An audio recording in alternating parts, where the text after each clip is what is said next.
Portanto, neste vídeo falaremos sobre as habilidades de psicoterapia na prática cotidiana, ou o que eu consideraria um tipo de psicoterapia médica comum.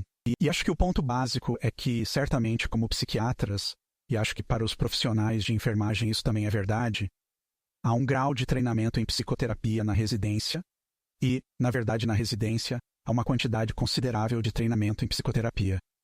E essas habilidades que aprendemos como psicoterapeutas podem e, eu diria, devem ser integradas às formas como oferecemos farmacoterapia, porque elas realmente têm o potencial de melhorar os resultados. Vou falar sobre isso a partir de uma perspectiva psicodinâmica e olhando através das lentes da pesquisa de Blagis e Hilsenroth em 2000.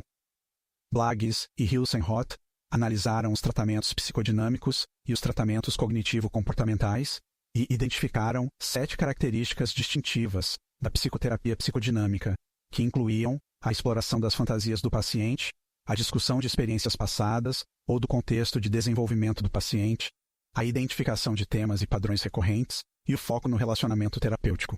Foco em outros relacionamentos, exploração de tentativas de evitar pensamentos e sentimentos angustiantes, o que equivale a abordar a resistência e focar no afeto e na expressão da emoção.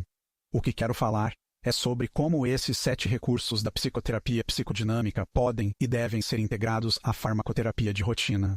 E vamos começar com a primeira delas, a exploração de fantasias. Agora, essa não é a maneira como você faria como terapeuta de CIT, sabe? As fantasias mais amplas do paciente, esses tipos de coisas. Mas coisas que estão mais especificamente relacionadas ao entendimento do paciente sobre sua doença e as maneiras como ele entende e se relaciona com os medicamentos. Então, novamente, podemos querer avaliar, ter uma noção da fantasia do paciente sobre o significado de sua doença, como ela surgiu. E como eu disse em uma palestra anterior, quando os pacientes têm teorias reducionistas e biogenéticas da doença, isso tende a levar a um pior prognóstico.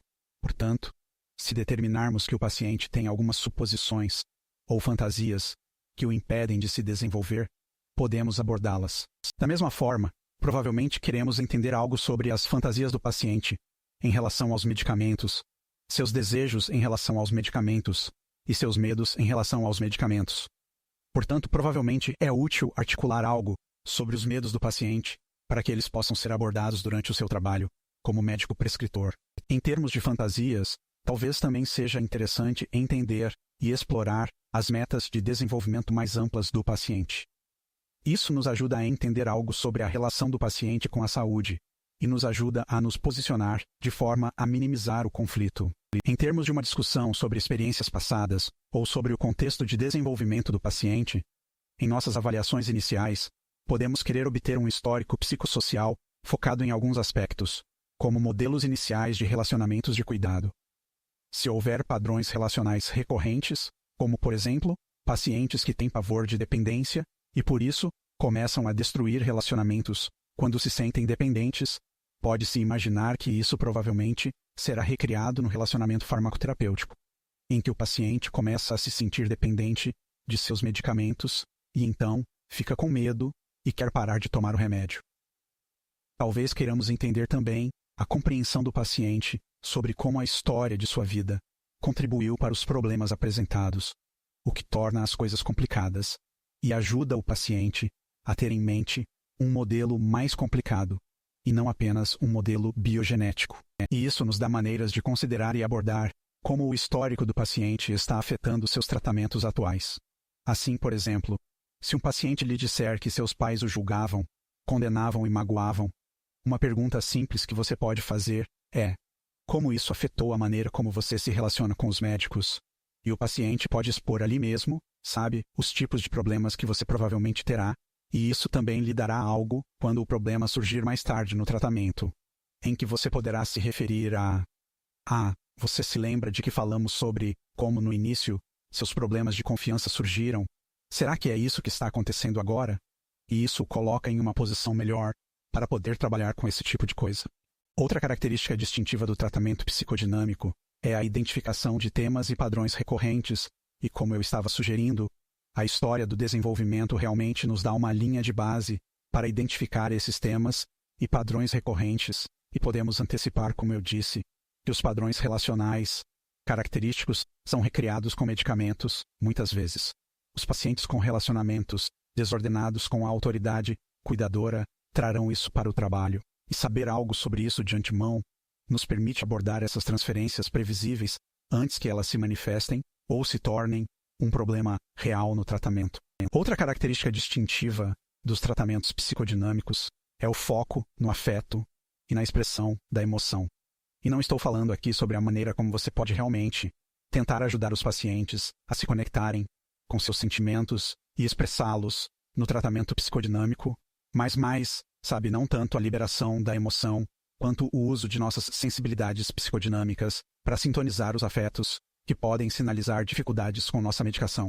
Então, certamente, como psicoterapeuta clínico, você está atento aos pequenos sinais de que o paciente está se sentindo triste, ansioso ou com raiva e, então, ajuda o paciente a identificar os efeitos que podem fornecer informações úteis sobre o processo de prescrição.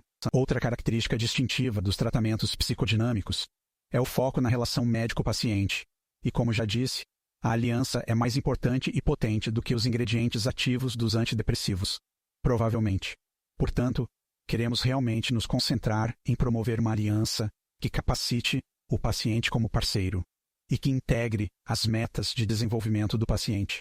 Portanto, não estamos pensando apenas em nos livrar da doença do paciente, mas também em onde ele está tentando chegar e como podemos usar os medicamentos para ajudá-lo a atingir suas metas como pessoa, o que, na minha opinião, nos coloca em uma aliança melhor com o paciente, de pessoa, para uma boa aliança.